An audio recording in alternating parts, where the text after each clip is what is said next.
Bonjour mes amis. Je vous invite ce soir à méditer sur les fêtes. La plupart d'entre nous aiment les fêtes, surtout les jeunes. Que ce soit un mariage, un anniversaire, un Noël en famille ou un réveillon de Nouvel An, on est content d'être invité et parfois heurté de ne pas l'être. Et parce que les mariages, ce n'est pas souvent, parce que l'anniversaire et les fêtes de fin d'année, c'est qu'une fois par an, on se donne parfois les moyens de multiplier ces fêtes. Et nous avons même des arguments bibliques. Jésus lui-même a participé à une fête de mariage. Et même avant,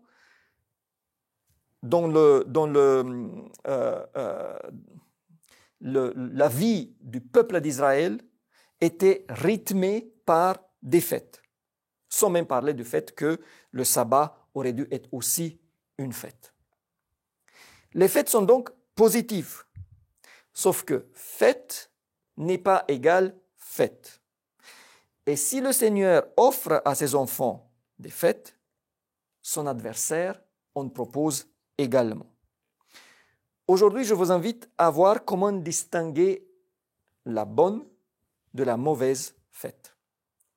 Le roi Ézéchias, qui après le règne d'Achaz fait une réforme religieuse et s'efforce de reconduire son peuple vers le vrai Dieu, organise dans le cadre de cette réforme une fête de Pâques.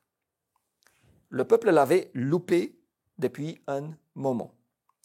Ézéchias s'y prend tellement sérieux que depuis le roi Salomon, la Bible le dit, la Pâque n'a pas été célébrée ainsi. Je ne vais pas vous ennuyer avec les détails que la Bible donne pour décrire ces moments, mais ce que je souhaite mettre en évidence sont les conséquences.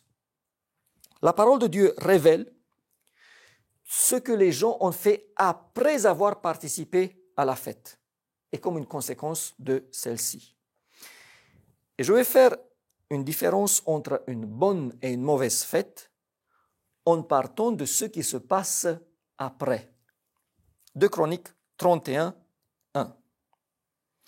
Lorsque tout cela fut terminé, la fête de Pâques, tous ceux d'Israël qui étaient présents partirent pour les villes de Juda et ils brisèrent les statues, abattirent les idoles, renversèrent entièrement les hauts lieux et les autels dans tout Juda et Benjamin et dans Éphraïm et Manassé.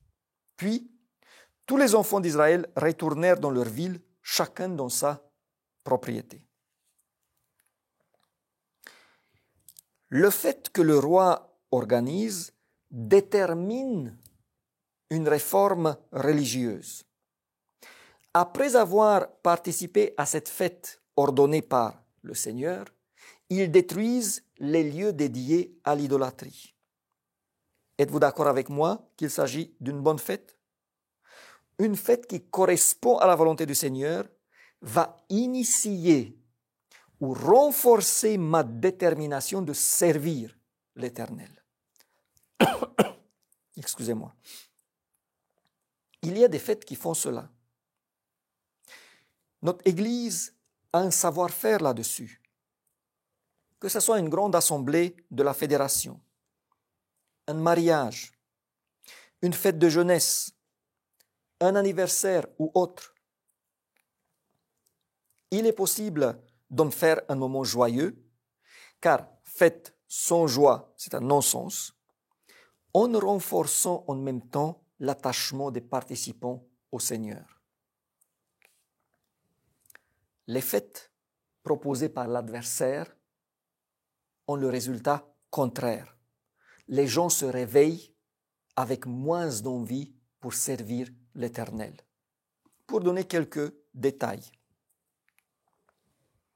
Une bonne fête devrait commencer avec une prière et surtout, tu vas pouvoir la finir avec une prière pour remercier le Seigneur de tout ce que tu as vécu.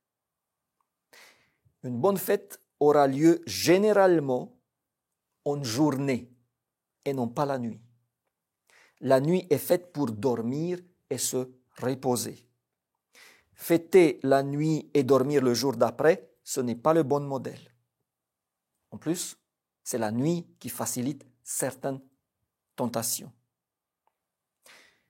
Ensuite, une fête est presque tout le temps liée à un bon repas. Par contre, bon repas et repas pantagruélique, ce n'est pas la même chose. Si tu soumets ton corps à une hyper rude épreuve, si tu manges lors d'une fête autant que généralement en une semaine, ce n'est pas bon signe. Sans parler des quantités de graisse, sucre et autres que tu ingères dans ce cas-là. D'ailleurs, je pense qu'une fête, une bonne fête, bénie par le Seigneur, va plutôt renforcer ma santé et non pas l'abîmer. Un autre point concerne la musique, car fête et musique vont aussi ensemble. Il ne s'agit pas d'un culte. Évidemment, toutes les fêtes ne sont pas des cultes. C'est dans le culte où les critères pour la musique doivent être très serrés. Par contre, s'il y a une fête et on ne peut pas s'entendre avec son voisin sans crier, et si le système auditif en ressort secoué, on devrait quand même s'interroger. Je ne peux pas éluder de parler d'un certain type de danse. Car si un homme est très proche physiquement d'une femme qui n'est pas son épouse, je doute que le Seigneur regarde avec plaisir. Et puis, bien sûr que certains aspects cités font qu'une mauvaise fête va pousser vers un rapprochement physique, sensuel, sexuel. Elle va baisser les barrières de la décence. Elle va aller tout droit dans la direction voulue par l'adversaire. Je me souviens, j'avais 16 ans et j'étais en visite chez mon cousin qui habitait une haute ville. Et c'était la fin de l'année. Le 31 décembre, il y avait à l'église un service de culte l'après-midi. Et après, le pasteur a invité tous les jeunes chez lui pour une fête. Nous avons passé quelques heures avec des chants, des discussions et surtout des jeux. On s'est couché plus tard que d'habitude, mais pour un réveillon, c'était quand même assez tôt. Et à partir de là, je suis allé plus souvent chez mon cousin. Et ce pasteur et ce groupe ont, eux, une forte influence sur moi et aussi sur la décision de devenir pasteur. D'ailleurs, de la quinzaine de garçons de ce groupe, à ce moment-là, aujourd'hui, il y a au moins 10 ou 11 qui sont pasteurs. Parce qu'un pasteur a su organiser, entre autres, aussi des bonnes fêtes. Que Dieu nous aide à choisir les fêtes pour participer qui vont avoir les mêmes résultats que celles organisées par Ézéchias et à éviter, à fuir les fêtes qui nous amènent dans la direction opposée. Au revoir mes amis et à la prochaine.